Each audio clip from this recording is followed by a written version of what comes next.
Olá para você que acompanha o SBT Notícias pela internet. A gente começa esta edição falando de economia. O 13º salário deve injetar mais de R$1 bilhão na economia do Amazonas este ano. E muitas pessoas já planejaram o destino dessa renda extra.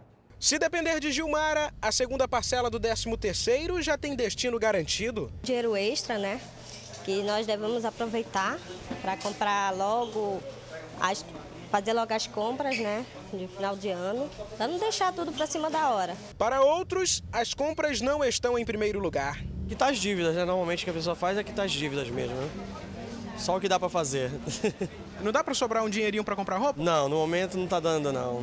O dinheiro extra do 13º salário deve movimentar só este ano aqui no estado aproximadamente R$1,38 bilhão, 6,6% a mais do que no ano passado.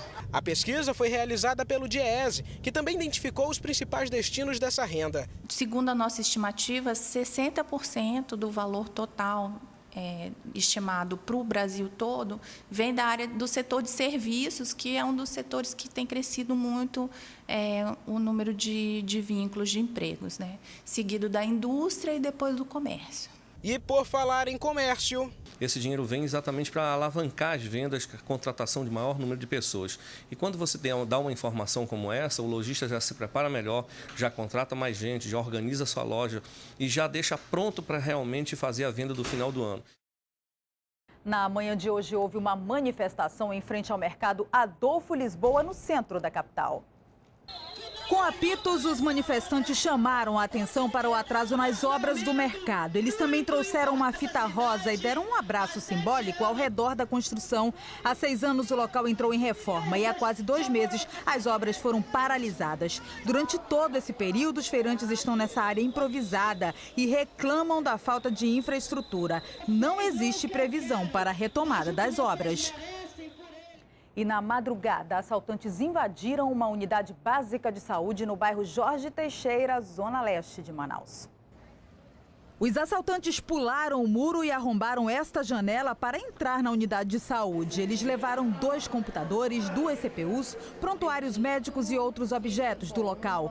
Todo o material estava no consultório odontológico na unidade. Segundo funcionários, os bandidos ainda chegaram a fazer um lanche durante o roubo. No local não existe vigilante, apenas 3 câmeras, mas nenhuma gravou a ação dos bandidos. A polícia militar foi acionada e fez buscas na área, mas ninguém foi preso.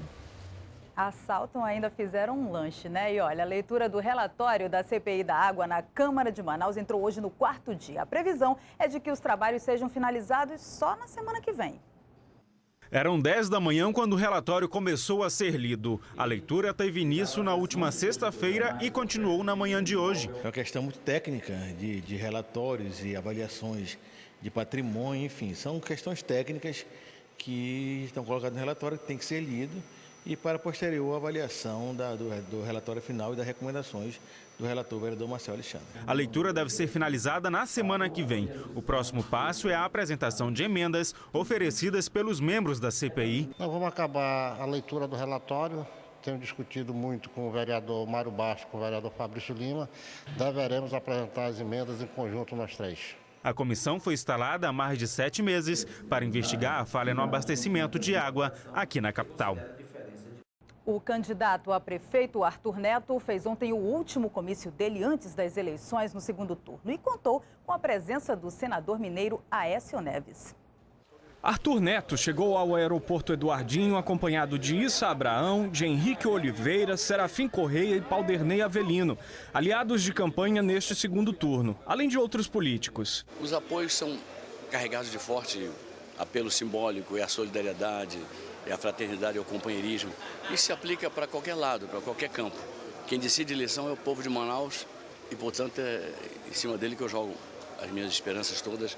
Arthur recebeu o ex-governador de Minas Gerais e senador Aécio Neves na sala de desembarque. Na saída, Aécio falou com a imprensa. A eleição em Manaus, ela extrapolou muito as fronteiras do município e do estado do Amazonas. É uma eleição hoje de dimensão nacional.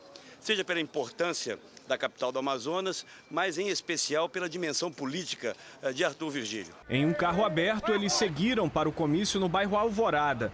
No local, uma multidão esperava.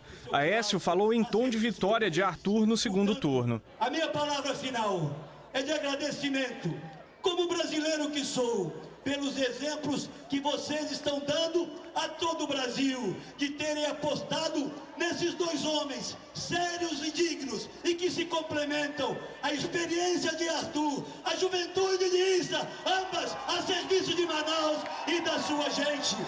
Arthur Neto foi o último a discursar no comício. Ele agradeceu apoios, relembrou derrota para o Senado em 2010 e criticou o que chamou de máquina dos poderosos. Pode ter máquina econômica, pode ter tudo, pode ter poder, pode ter poderosos, pode ter quem quiserem, mas é difícil, se é fácil vencer o Issa, se é fácil vencer o Arthur, é difícil vencer um sentimento. E o sentimento não dá para pegar com a mão e aprisionar numa garrafa. Não dá para prender um sentimento numa garrafa. O sentimento, ele paira no ar. O sentimento vem do coração. O sentimento vai do coração para o cérebro. E aí é o cérebro que digita o 45 vitorioso do primeiro turno e vai digitar o 45 vitorioso deste segundo turno. Ao final, fogos para comemorar o aniversário de 343 anos de Manaus. E a gente continua falando de eleições. Já vão começar a ser distribuídas as urnas eletrônicas nas zonas eleitorais, já que o pleito é no próximo domingo. E quem nos traz as informações ao vivo é a repórter Larice Neves. Oi, Larice, boa tarde. Olá, Mariana, muito boa tarde. As urnas devem começar a ser distribuídas a partir de amanhã. E a segurança nesses locais de votação já vai ser reforçada. Os policiais militares já vão ser encaminhados para esses locais. E a fiscalização em toda a cidade já começou. Ao meu lado, a juíza eleitoral, Naira Norte, ela vai explicar como é que vai funcionar essa fiscalização que já está intensa na cidade. Como é que deve funcionar? Muito bem, a fiscalização ela foi intensificada nesses últimos dias, não é, da propaganda. E a comissão de propaganda está trabalhando, inclusive, durante o período noturno, não é? Para fazer o combate intenso a essa fiscalização. Além disso, houve uma ampliação dos trabalhos para que haja também o combate a crimes eleitorais. Então, essa ampliação foi no sentido de auxiliar o juiz coordenador do pleito para combate aos crimes eleitorais e não só a propaganda irregular. Vocês também já conversaram com os candidatos para que não haja aquela sujeira na cidade quanto aos santinhos no dia do pleito e também nos dias posteriores? Sim, exatamente. Houve uma conversa diretamente do presidente do TRE com cada um dos candidatos e cada um deles se comprometeu a não fazer aquela sujeira que, infelizmente, nós vimos no primeiro turno. Muito obrigada, viu, juíza?